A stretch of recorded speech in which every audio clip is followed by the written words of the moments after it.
ಬಸವನಗೌಡ ಪಾಟೀಲ್ ಯತ್ನಾಳ್ ಮತ್ತು ಈಶ್ವರಪ್ಪ ಅವ್ರನ್ನ ಪಕ್ಷದಿಂದ ತೆಗ್ದಾಕಿದ್ರಲ್ವಾ ಸರ್? ತೆಗ್ದಾಕಿ ಅವ್ರಿಗೆ ನೋಟಿಸ್ ಕೊಟ್ಟಿದ್ರಾ? ನೋಟಿಸ್ ಕೊಟ್ಟಿದ್ರು, ಅವರಿಂದ ಉತ್ತರ ಪಡ್ಕೊಂಡ್ರಾ? ಅದಾದ್ಮೇಲೆ ತೀರ್ಮಾನ ತಗೊಂಡ್ರ? ನೀವೇ ಬೆಟರ್ ಕಂಡ್ರಿ ಕಾಂಗ್ರೆಸ್ ಅವ್ರಿಗಿಂತ. ಅದೇ ಬಾಗಲಕೋಟೆಯಲ್ಲಿ ಕ್ಯಾಂಪೇನ್ ಮಾಡಕ್ಕೆ ಅದೆಲ್ಲ ಬಿಡಿ sir, you are far better than Congress because at least ನೀವು ಒಂದು ಅವ್ರ ವಾಯ್ಸ್ ಒಂದು ಬೆಲೆ ಕೊಟ್ಟಿದ್ದೀರಲ್ಲ. I appreciate BJP compare to Congress. ಯಾಕಂದ್ರೆ ಅವರು ಸರ್ವಾಧಿಕಾರಿಗಳು, ಅವ್ರದ್ದು ನಡೆಯುತ್ತೆ, ಅವ್ರದ್ದು ಗತ್ತು, ಅದನ್ನೇ ಅವಾಗ್ಲೇ ಹೇಳಿದ್ದಲ್ವಾ, ನಾನು ಅದನ್ನೇ ಅವಾಗ್ಲೇ ಹೇಳಿದ್ದು.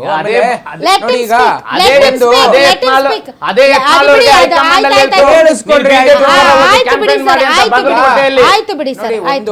ಇವರು ನಮ್ಮ ಉಮರ್ ಶರೀಫ್ ಅವರು ಹೇಳ್ತಾ ಇದ್ರು, ಯಾರು ಎಲ್ಲಿ ಬೇಕಾದ್ರೂ ಗೆಲ್ಬೋದು, ಯಾರು ಎಲ್ಲಿ ಬೇಕಾದ್ರೂ ನಿಲ್ಬೋದು, ಡೆಮಾಕ್ರಸಿಯಲ್ಲಿ ನಾವೆಲ್ಲ ಕೂಡ ಗೌರವಿಸ್ತೀವಿ. ಈಗ ಜಾಫರ್ ಶರೀಫ್ ಗೆಲ್ತಾ ಇದ್ದು ಬೆಂಗಳೂರು ಉತ್ತರ, ಅಲ್ಲೇನು ಮುಸ್ಲಿಮ್ಸ್ ಇದಾರೇನ್ರಿ? ಈಗ ಶಾಂತಿನಗರ್ ಆರಿಸ್ ಅವ್ರು ಗೆಲ್ತಾರೆ, ಅಲ್ಲೇನು ಮುಸ್ಲಿಂ ಡೊಮಿನೇಟ್ ಕಾನ್ಸ್ಟಿಟ್ಯೂನ್ಸಿನ? ಅದು ಅನೇಕ ಕಡೆ ಈ ರೀತಿ ಗೆಲ್ತಾ ಇದ್ದಾರೆ. ಆದ್ರೆ ಒಂದು ನೋಡ್ತಕ್ಕಂಥ ನಾಗರಿಕರ ಅರ್ಥ ಏನ್ ಮಾಡ್ಕೋಬೇಕು ಅಂತಂದ್ರೆ, ಹಿಂದೂ ಮೆಜಾರಿಟಿ ಕ್ಷೇತ್ರದಲ್ಲಿ ಮುಸ್ಲಿಮ್ಸ್ ಗೆಲ್ಬೋದು, ಮುಸ್ಲಿಂ ಮೆಜಾರಿಟಿ ಕ್ಷೇತ್ರದಲ್ಲಿ ಜಪ್ಪಯ್ಯ ಅಂದ್ರೂ ಹಿಂದೂಗಳಿಗೆಲ್ಲ ಅಸಾಧ್ಯ. ಇದು ಬರ್ದಿಟ್ಕೋಬೇಡಿ, ಇತಿಹಾಸ ಇದು. ಯಾವತ್ತಾದ್ರೂ ಅಷ್ಟೇ ರೀ, ಯಾವತ್ತಾದ್ರೂ ಅಷ್ಟೇ. ಬಹಳ ಸ್ಪಷ್ಟವಾಗಿರ್ತೀನಿ. ಅಲ್ಲ, ನೀವು ಬೆಂಗಳೂರು ಸೆಂಟರ್ ಬರೀ ಶಿವಾಜಿನಗರ ಅಲ್ಲ, ಎಲ್ಲ ಬರುತ್ತೆ. ಹಾಗಾಗಿ ಒಂದ್ ನಿಮಿಷ ಕೇಳಿ ನಾರಾಯಣ ಸ್ವಾಮಿ ಸರ್, ಯಾಕೆ ಸುಮ್ಮನೆ ಮಧ್ಯದಲ್ಲಿ ಮಾತಾಡ್ತೀರಿ? ನೋಡಿ, ಬಹಳ ಸ್ಪಷ್ಟವಾಗಿ ನಾವು ಹಂಗ ಹಿಂದೂಗಳು ಲೆಕ್ಕ ಹಾಕಿದ್ರೆ 2.5 ಲಕ್ಷ ಲಿಂಗಾಯತರು ದಲಿತರಲ್ಲ. He is right. Bengaluru central, Shivajinagar, ನಟ ಸುಬ್ರಹ್ಮಣ್ಯ ನಾಯ್ಡು. ಹೌದು. ಸೊ ನೀವ್ ಹಂಗೆ ಹೇಳಕ್ ಶಿವಾಜಿನಗರ ಏನ್ ಕಂಪ್ಲೀಟ್ಲಿ ಮುಸ್ಲಿಂ ಡಮ್? ನಾವು ಹಿಂದೂಗಳ ಲೆಕ್ಕ ತಗೊಂಡ್ರೆ ಹಿಂದೂಗಳು ಎಲ್ಲ ಜಾತಿಗಳನ್ನ ತಗೋಬೋದಲ್ಲ. ಸಂಖ್ಯೆ ಜಾಸ್ತಿ ಇರೋ ಕಡೆ, ಆ ರೀತಿ ಮುಸಲ್ಮಾನರು ಜಾಸ್ತಿ ಇರೋ ಕಡೆ ಹಿಂದೂ ಗೆಲ್ಲಲ್ಲ ಎಲ್ಲಿ ನೋಡಿ madam, Muslim domination complete majority ಇದೆ, ಅಲ್ಲಿ ಗೆಲ್ಲಕ್ ಅಸಾಧ್ಯ. ನಾನು ಅನೇಕ ಕಾನ್ಸ್ಟಿಟ್ಯೂನ್ಸಿ ಕೂಡ, ಮಲ್ಲಾಪುರಂ ಕೇರಳದಲ್ಲಿ ಗೆಲ್ಲಕ್ಕಾಗತ್ತಾ? 90% ಮುಸ್ಲಿಮ್ಸ್ ಇದಾರೆ, ಯೋಚನೆ ಕೂಡ ಮಾಡಕ್ಕಾಗಲ್ಲ ಕನ್ಸಲ್ಲಿ. ಜಮ್ಮು ಕಾಶ್ಮೀರದಲ್ಲಿ ರಾಜಾ ಹರಿ ಸಿಂಗ್ ಆಳ್ವಿಕೆ ಮಾಡಿದಂತ ಏನ್ ಪರಿಸ್ಥಿತಿ ಇವತ್ತು? ಒಬ್ಬ ಹಿಂದೂ ಅಲ್ಲಿ ಮುಖ್ಯಮಂತ್ರಿ ಆಗಕ್ಕಾಗತ್ತಾ? ಬಿಡಿ, ಇದೆಲ್ಲ ಇತಿಹಾಸದ ಅಂಶಗಳ. ಡೆಮೋಗ್ರಫಿಕ್ ಚೇಂಜ್ ಬಗ್ಗೆ ದಿನ ಬೆಳಗ್ಗೆ ಪ್ರಧಾನ ಮಂತ್ರಿಗಳು ಹೇಳ್ತಾನೆ ಇದಾರೆ. ನೋಡ್ತಾ ಇರ್ತಕ್ಕಂಥ ಹಿಂದೂಗಳು ಅರ್ಥ ಮಾಡ್ಕೋಬೇಕು. ಬರೀ 15% ಇರ್ತಕ್ಕಂಥ ಇವರೇ ನಮ್ಗೆ ಕೊಡ್ಬೇಕಂತ ಕಾಂಗ್ರೆಸ್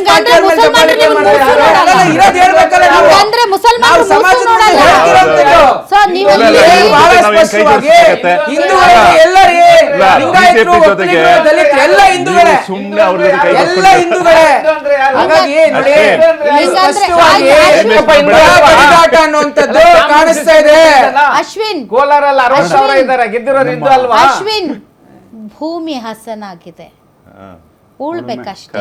ಎಕ್ಸಾಕ್ಟ್ಲಿ ಮೇಡಮ್, ಉಳೋರಿಲ್ಲ. ತಪ್ಪಿಲ್ಲ ಮೇಡಮ್ ನೀವು ಹೇಳಿದ್ದು. ಹಾಗೆ ಉಮರ್ ಶರೀಫ್ ಅವರು ತೆನೆ ಹೊತ್ತ ಮಹಿಳೆ ತೆನೆ ಹೊತ್ಕೊಂಡು ಓಡಾಡ್ಬೇಕಷ್ಟೇ. ಇವತ್ತು ಉಮರ್ ಶರೀಫ್ ಅಂತವ್ರು, ಆಯೂಬ್ ಖಾನ್ ಅಂತವ್ರು ನಾಳೆ ದಿನ ರಾಜಕಾರಣಿಗಳಾಗಬೇಕು, ಜನಪ್ರತಿನಿಧಿಗಳಾಗಬೇಕು. ಯಾಕೆ ಎಮ್ ಎಲ್ ಎಗಳಾಗಬೇಕು ಅಂದರೆ, ಇವರು ಕುಮಾರಣ್ಣ ಅವ್ರ ಜೊತೆ ಇದ್ದರೆ ಡೆಫಿನೆಟ್ಲಿ ಇವರು ರಾಜಕೀಯವಾಗಿ ಅಸ್ತಿತ್ವ ಕಂಡುಕೊಳ್ತಾರೆ. ಮಹಾರಾಷ್ಟ್ರದಲ್ಲಿ ಮೇಡಮ್ ಶಿವಸೇನೆ ಜೊತೆ ಕಾಂಗ್ರೆಸ್ ಹೋಯ್ತು, ಅಲ್ಲಿ ಇವ್ರು ಏನು ಹೇಳಬೇಕಾಗಿತ್ತು? ಒಂದು ಕೊಯ್ಲೇಷನ್ ಮಾಡ್ಕೊಳ್ಳೋದು, ಒಂದು NDA ಭಾಗವಾಗಿದ್ದೀವಿ ಅಂದ್ರೆ ಎಕ್ಸ್ಪ್ಲೈನ್. ನಾನು ಜಸ್ಟ್ 30 ಸೆಕೆಂಡ್, ಯಾವ ಪರಿಸ್ಥಿತಿಯಲ್ಲಿ ಇದ್ದೀರಿ? 30 ಸೆಕೆಂಡ್, ಒಂದ್ ನಿಮಿಷ. ನೀವು ಯಾವ ಪರಿಸ್ಥಿತಿಯಲ್ಲಿ ಇದ್ದೀರಿ ಗೊತ್ತಾ? ಮುಸಲ್ಮಾನರ ಹಂಗ್ಯಾಕ ಮಾಡಿದ್ರು, ಹಿಂಗ್ಯಾಕ ಮಾಡಿದ್ರು ಅನ್ನೋ ಹೇಳೋ ಪರಿಸ್ಥಿತಿಯಲ್ಲಿ ನೀವಿಲ್ಲ. ನೀವು ಯಾವ ಪರಿಸ್ಥಿತಿಯಲ್ಲಿ ಇದ್ದೀರಿ ಅಂತಂದರೆ, ತಟ್ಟೆಯಲ್ಲಿ ಮತ ಬ್ಯಾಂಕ್ ಅನ್ನ ತಂದು ನಿಮ್ಮ ಮುಂದೆ ಇಟ್ಟಿದ್ದಾರೆ, ನೀವು ಜಸ್ಟ್ ಅದನ್ನ ತಗೋಬೇಕು. ಅದನ್ನ ಬಿಟ್ಬಿಟ್ಟು ನಿನ್ನೆ ಎಲ್ಲೋಗಿದ್ರಿ, ಮೊನ್ನೆ ಎಲ್ಲೋಗಿದ್ರಿ, ಎಲ್ಲೋಗಿದ್ರಿ? ಅಲ್ಲ, ಕೇಳಿಸ್ಕೊಳ್ಳಿ.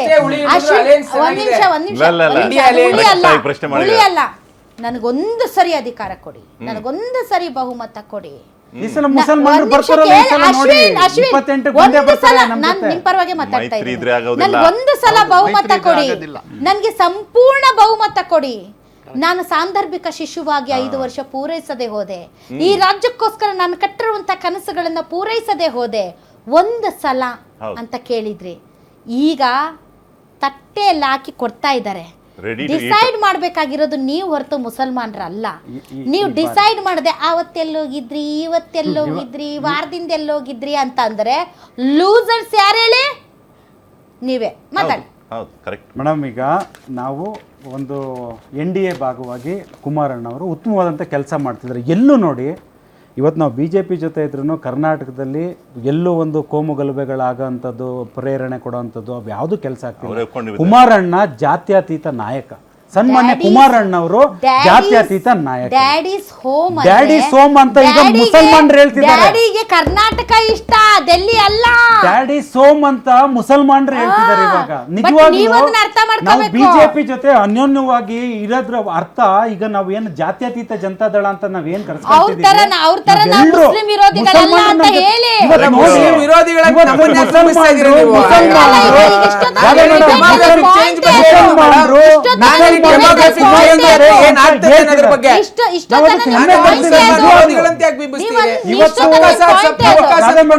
ಕರ್ನಾಟಕದಲ್ಲಿರುವಂತ ಮುಸಲ್ಮಾನ ಸಮುದಾಯ ಎದೆ ತಟ್ಟು ಹೇಳ್ತಿದ್ದಾರೆ ಕುಮಾರಣ್ಣವರು ನಮಗ್ ಬೇಕು, ಕುಮಾರಣ್ಣವರು ನಮ್ ಬೆನ್ನೆಲುಬಾಗಿ ನಿಲ್ಬೇಕು. ನಿಲ್ತೀವಿ. ಜಾತ್ಯತೀತ ಪಕ್ಷ ಮೇಡಮ್ ನಮ್ದು. ನಾವೆಲ್ಲೂ ಹೋಗಲ್ಲ.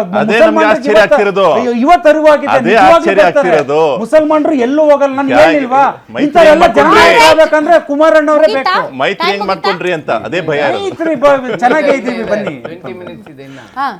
ಎಸ್ ನಾರಾಯಣ ಸ್ವಾಮಿ ಅವರು ನೋಡಿ ಈ ತರ ಚರ್ಚೆ ಆಗೋದಕ್ಕೆ ನೀವೇ ಕಾರಣ. ಹೌದು, ಈ ಚರ್ಚೆ ನೋಡಿ ಮೇಡಮ್, ಈ ತರದ ರಾಜಕೀಯ ಸಮೀಕರಣ ಬದಲಾಗಕ್ಕೆ ನೀವೇ ಕಾರಣ. ಚರ್ಚೆ ಆಗ್ಬೇಕು ಮೇಡಮ್. ಚರ್ಚೆ ಡೆಮೋಕ್ರಸಿ ಕಂಟ್ರಿಯಲ್ಲಿ ಚರ್ಚೆ ಆಗದೆ ಇನ್ನೆಲ್ಲ ಆಗ್ಬೇಕು? ಚರ್ಚೆ ಆಗ್ಬೇಕು ಅಂದ್ರೆ ಅದ್ರ ನಿಜಾಂಶ. ಒಂದು ಮತಗಳ ಧ್ರುವೀಕರಣದ ವಿಚಾರದಲ್ಲಿ ನೀವೊಂದು ಬಹುಸಂಖ್ಯಾತರ ಇಷ್ಟು ದಿನ ಅಲ್ಪಸಂಖ್ಯಾತರ ಓಲೈಕೆ ಅನ್ನುವಂತಹ ಆ ಒಂದು ಹಣೆಪಟ್ಟಿಯಿಂದ ತಮ್ಮನ್ನ ತಾವು ಬಹುಸಂಖ್ಯಾತ ಪಕ್ಷವಾಗಿ ಬದಲಾಯಿಸಿಕೊಳ್ಳೋದಕ್ಕೆ, ಬದಲಾವಣೆಗೆ ತಾವು ಪಕ್ಷವನ್ನ ರೆಡಿ ಮಾಡ್ತಿದ್ದೀರಿ ಅಂತ ಹಾಗೇನಿಲ್ಲ. ಸತ್ಯಾಸತ್ಯತೆ ತಿಳ್ಕೊಳ್ಳೋದ್ರಲ್ಲಿ ಎರಡು ಕಡೆಯಿಂದನೂ ಕೂಡ ಸ್ವಲ್ಪ ತೊಂದರೆ ಆಗಿದೆ. ಅದನ್ನ ಅರಿವಾಗುತ್ತೆ. ಈಗ ಆಗೋಯ್ತು, ಇನ್ನು ಅರಿವಾಗಿದೆ. ಅದರಲ್ಲಿಂತ ಈಗ ನೋಡಿ ಅವ್ರ ಮೇಲೆ ಕ್ರಮ ಕೈಗೊಂಡಿರೋದು ಕಾರಣನೇ ಬೇರೆ. ಅದನ್ನ ಸಮುದಾಯದ ಮೇಲೆ ಸಂತೋಷ. ಈಗ ನಮ್ಮದ್ ನೋಡಿ ಇನ್ಕ್ಲೂಸಿವ್ ಪಾರ್ಟಿ. ನಮ್ಗೆ ಯಾರು ಬಡವರು ಅವರು ಇವರು ಸೇರಿ ಕಟ್ಟಿರ್ತಕ್ಕಂಥ ಪಾರ್ಟಿ, ಅವ್ರಿಗೆ ಬೆನ್ನೆಲುಬಾಗಿರ್ತಕ್ಕಂಥ ಪಾರ್ಟಿ. ನಮ್ಗೆ ತೊಂದರೆ ಏನಿಲ್ಲ. ಬಟ್ ಈ ತರ ನೋಡಿ ಬಂಗಾರ ಲಕ್ಷ್ಮಣ್ ಅಂತ ದಲಿತರು ಆಲ್ ಇಂಡಿಯಾ ಬಿಜೆಪಿ ಅಧ್ಯಕ್ಷರಾಗಿದ್ರು. ಒಂದ್ ಲಕ್ಷ ರೂಪಾಯಿ ತಗೊಂಡು ಅವ್ರ ಮನೆ ಕಳ್ಸ್ಬಿಟ್ರು. ಎಲ್ಲಿದ್ದಾರೆ? ಅಲ್ಲ, ಎಲ್ಲಿದ್ದಾರೆ? ಸಿದ್ದರಾಮಯ್ಯ ಮಾಟ ಮಂತ್ರ ನಂಬೋದೇ ಇರತಕ್ಕಂತ ಯಾರಾದ್ರೂ ಅವ್ರೆ ವೈಜ್ಞಾನಿಕ ಮನೋಭಾವದ ಮುಖ್ಯಮಂತ್ರಿ ಅವರು. ಒಂದೊಂದ್ಸರಿ ರಿಸಲ್ಟ್ ಕೊಡುತ್ತಂತೆ. ಅದಕ್ಕೆ ಇವರು ರಾಜಣ್ಣ ಅವರು ರಾಗ್ ಹೇಳಿದಾರೋ ಇಲ್ದಿದ್ರೆ ಇದಕ್ಕೆ ಹೇಳಿದಾರೋ ರಾಗ್ ಹೇಳಿದಾರೋ ಅಥವಾ CID ಹೇಳಿದಾರೋ CBI ಹೇಳಿದಾರೋ ಯಾವ ಪ್ರೈವೇಟ್ ಡಿಟೆಕ್ಟಿವ್ ಹೇಳಿದಾರೋ ಗೊತ್ತಿಲ್ಲ. ಇನ್ವೆಸ್ಟಿಗೇಷನ್ ಮಾಡ್ತಿದಾರಂತೆ ಸರ್. ಸಂತೋಷ.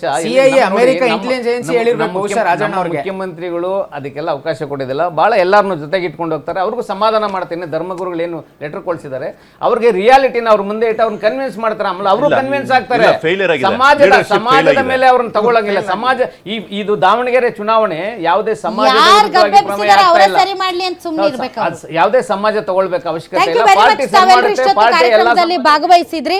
ಒಂದಂತೂ ಸತ್ತ ಮುಸಲ್ಮಾನ ಸಮುದಾಯ ಈಗ ಎಲ್ಲೋ ಒಂದು ಕಡೆ ಕೋಪಗೊಂಡಿದೆ, ಅಸಮಾಧಾನಗೊಂಡಿದೆ. ವಿಮುಖ ಆಗೋದ್ರ ಒಳಗಡೆ ಕಾಂಗ್ರೆಸ್ ಇದನ್ನ ಸರಿ ಮಾಡಲೇಬೇಕು. ಆದರೆ ಕಾಂಗ್ರೆಸ್ಗೆ ಅದರ ಅಗತ್ಯತೆ ಇದ್ದಂಗೆ ಕಾಣ್ತಾ ಇಲ್ಲ. ಯಾಕೆ ಅಂತಂದರೆ ಕಾಂಗ್ರೆಸ್ ಪಾರ್ಟಿಯಲ್ಲಿ ಸಿದ್ದರಾಮಯ್ಯನವರ ಮೌನ ಮುಂದಿನ ದಿನಗಳಲ್ಲಿ ಯಾವುದೋ ಒಂದು ಬದಲಾವಣೆಯ ಸಂಕೇತ ಸೂಚನೆ ಇರಬಹುದಾ? ಮುಂಬರುವ ನಾಯಕತ್ವಕ್ಕೆ ಮುಸ್ಲಿಮರ ಅವಶ್ಯಕತೆ ಅನಿವಾರ್ಯತೆ ಇಲ್ವಾ? ಅವರು ಬೇರೆದೇ ರೀತಿಯಾದಂತಹ ರಾಜಕಾರಣವನ್ನು ನಡೆಸೋದಕ್ಕೆ ಈಗ ಮುನ್ನುಡಿ ಬರೀತಾ ಇದ್ದಾರಾ? I don't know. ಬಟ್ ಮುಸಲ್ಮಾನರ ಬೇಸರ ಮತ್ತು ಮುಸಲ್ಮಾನರ ಸಿಟ್ಟು ರಾಜ್ಯದಲ್ಲಿ ರಾಜಕೀಯ ಸಮೀಕರಣಗಳನ್ನು ಬದಲಾಯಿಸುವಂಥ ಸಾಧ್ಯತೆ ಇದೆ.